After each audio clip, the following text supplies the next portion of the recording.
An 11th hour agreement averted a government shutdown on Friday, but another bigger fight is already here.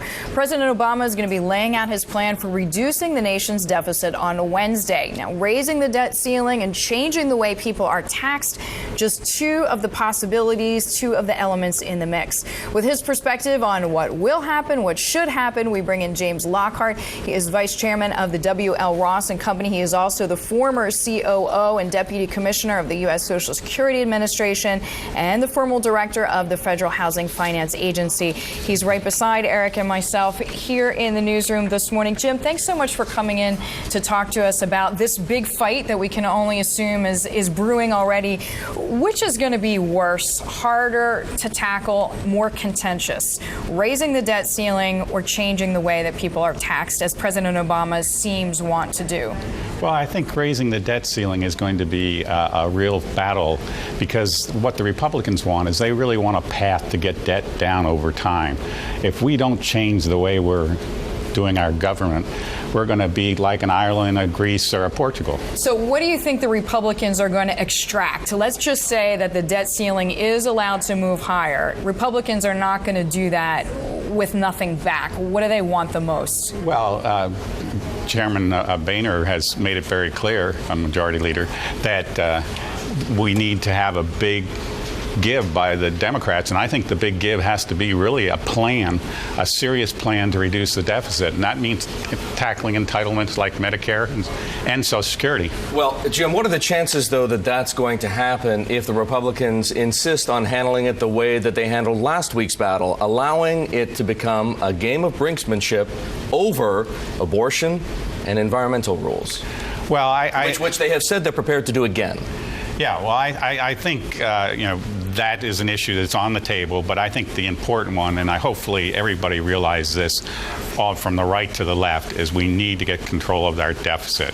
And that really means entitlements. And that's Erik's a tough point, thing. You don't think it's going to be always focused on, I don't want to say that the environment and abortion are special interest, but they're very politicized issues. Well, people have legitimate concerns on those issues, but again, if we're really going to tackle the real problems, and to me the real problems are the deficit. If we are going to tackle the real problems, Jim, you have so much experience having been the chief operating officer for Social Security. What are the best ways to go about doing it? Do you agree with what, for example, Paul Ryan has put forth in terms of handling Social Security and also the Medicare issue? Well, I think Social Security is an easier fix than Medicare, but I spent a year on the road doing town halls with congressmen and senators, and it was very political. Well, easier fix in what sense? You either change the way it's indexed, or you raise the retirement age, or both, and how quickly? Yeah, you do that. You raise the retirement age. You slow down the growth of benefit for upper income people. I believe that you also supplement it with a personal account that people would put in a little bit more and be matched by their company and then matched by the government.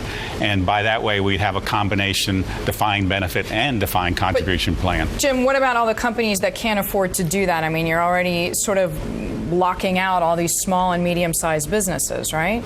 Well, I don't think so. I mean, we're talking about 0.5% or 1% of payroll, not a big number, but over time that does build up and really helps keep Social Security solvent. Is the best way to approach this to do what we're doing now, which is effectively work from the top down? Clearly, Social Security and Medicare are the biggest costs ultimately for the government. Or should we be going from the bottom and saying, we don't need this, we don't need that, we don't need that, and we don't need that, or they're not enough of a priority for us? Because even if we want to cut Social Security and Medicare as a percentage of federal spending, most everybody seems to acknowledge that they need to exist. Yeah, they need to exist. I think you need to do both. You need to fix and get rid of hundreds of programs that don't have much meaning, that aren't producing results, but you also have to tackle the big ones too. And it's really slowing down the growth. You're not going to eliminate them, but you need to slow down the growth. Jim, so we're talking about Medicare because Medicare really and Medicaid together are the biggest share of federal spending. Does it make sense to you what Paul Ryan proposed, transferring the job of cost containment effectively to the private sector? And I ask, does it make sense? Because sure, government is inefficient, but we've seen documented over the past few years horrific abuses by the private sector in both the insurance and doctors.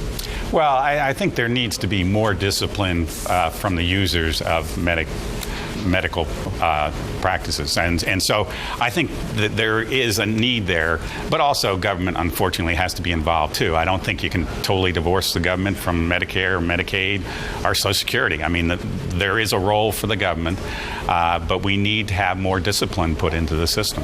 Do you think that there's any chance that Congress will not want to just kick the can down the road, right? Because it feels like the dialogue needs to be changed, and that it's not the responsibility of the future, it's the responsibility of the present. Well, I think the House Republicans really want to provide some real discipline here. And yes, it's going to be a long-term plan. You're going to need a long-term plan, a long-term budget document that really cuts spending. Some of these programs is going to take 5 to 10 years to have them really kick in and start saving money. And there doesn't seem to be the will to do that. Certainly, unfortunately, in the Bush administration, Congress took a pass on Social Security reform. I'm hopeful this time they won't. So, and by hopeful, you mean that President Obama, you expect to specifically address this Wednesday? I am very hopeful that it was mentioned yesterday that he's going to talk about Social Security. I think that's a really good start if you get a Democrat president saying something about we need to fix Social Security. Jim, thanks so much for joining us. Jim Lockhart, you are the vice chairman now at W.O. Ross & Company, formerly with the Social Security Administration, and also the Federal Finance Housing Agency.